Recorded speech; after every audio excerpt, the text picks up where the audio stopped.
Ukraine যুদ্ধ ইউরোপকে দুটি বিষয়ে আত্মনির্ভরশীল হতে বাধ্য করেছে, নিরাপত্তা এবং জ্বালানি।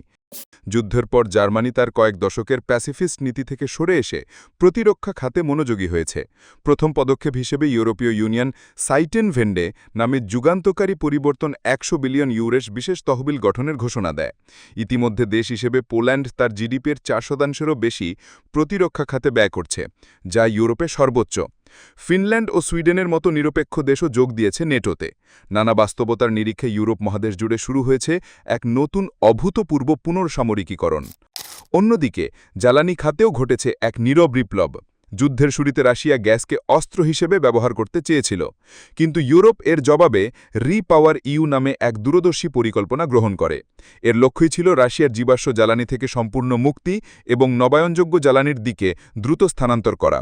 মাত্র 2 বছরের মধ্যে ইউরোপ পাইপলাইনের মাধ্যমে রাশিয়ার গ্যাস আমদানি প্রায় 40% থেকে কমিয়ে 8%-এ নেমে আনেছে।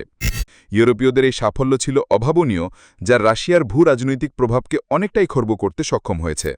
এদিকে ইউক্রেন যুদ্ধে ইউরোপের সবচেয়ে বড় শক্তি ছিল আমেরিকার সমর্থন।